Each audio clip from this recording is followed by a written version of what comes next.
tanda na yan, uy. Alam niyo, pag tumakbo to si Sir Macho, iboboto ko talaga to. Iki, boto kaya kami sa kanya para sa'yo. Bagay na bagay.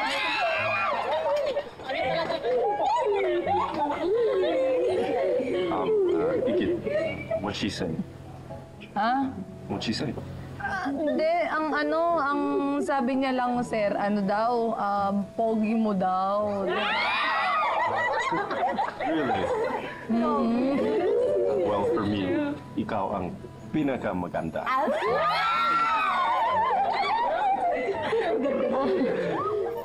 Parang ka, sir. No, but seriously, hey, seriously. Seriously, what did she say? Ang sabi niya, sir, kasi, bakit pag mag-explain, kailangan kapit yung kamay? Okay na yan. Hindi, ang sabi niya, there's, very thankful ba to you kasi you pursue the project to my fellow Kadimoy. That's it. Yun yun.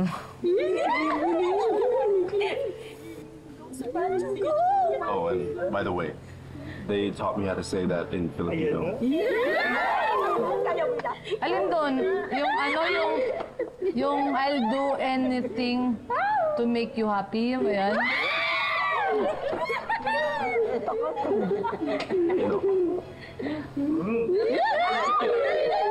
Iniibig kita.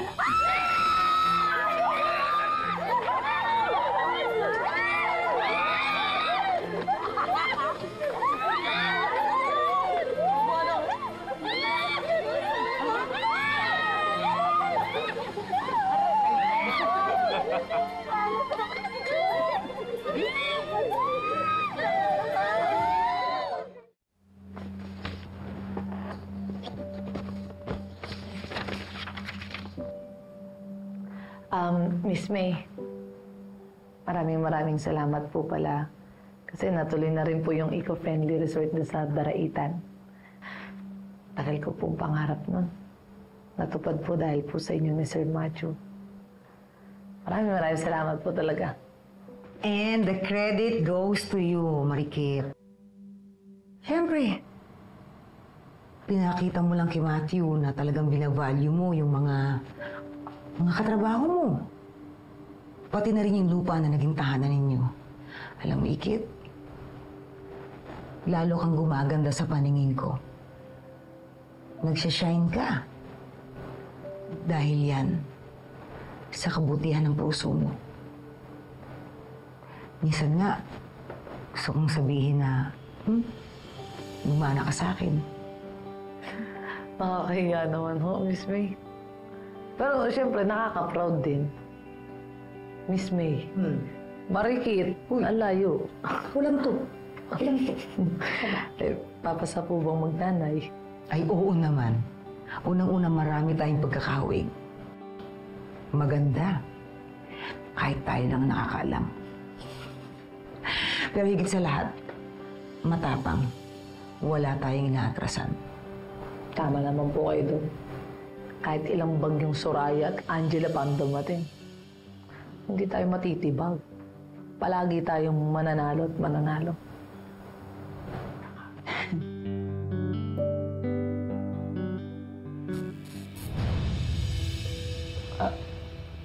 Baka mapupundi na yan. Natakot ka ba sa dilim? Hindi naman po. Pero parang kinabahan po ako eh. Baka warning po to na may mangyayaring hindi maganda.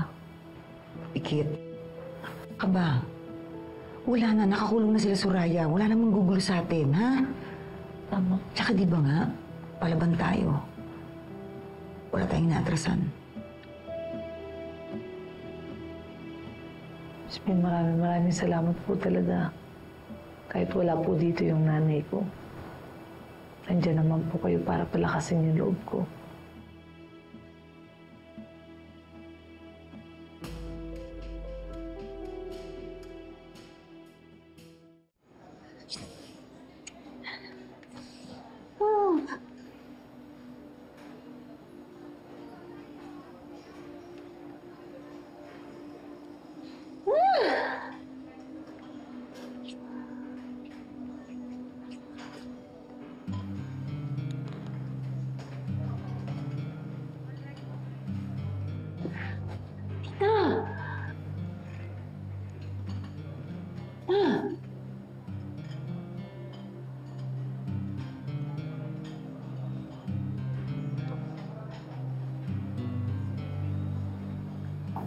Pwede ba? Tumalma ka lang. Kung gagantihan natin si Iggy, pwede bang madaliin natin? Kasi pinapapakla ko ng mga mosquitoes dito. Yan ko ng pantal. Ayoko magkaroon ng galis. Oh my God, baka dito pa ako mamatay dahil sa dengue. Tita, oh my God, we need to leave this place. Angela, malapit na ang day of arraignment natin at maglipat sa CPG. Pero huwag ka mag-alala. Hindi tayo aabot ng makakalis tayo dito. Paano? Eh, saan natin matatakasan ng mga pulis? Bantay sarado tayo. Here's the plan. Nabasa ko online. Magkakaroon ng rally malapit dito. So, magdideploy sila ng mga pulis doon. E di skeleton force na lang maiiwan dito sa presinto. What if konti lang yung i-assign nila doon sa rally? Don't worry. I've got that covered.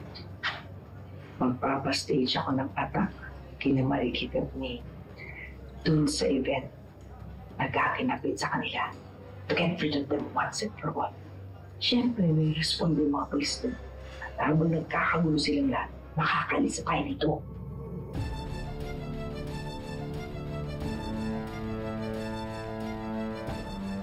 Mayos ka. Taisin mo.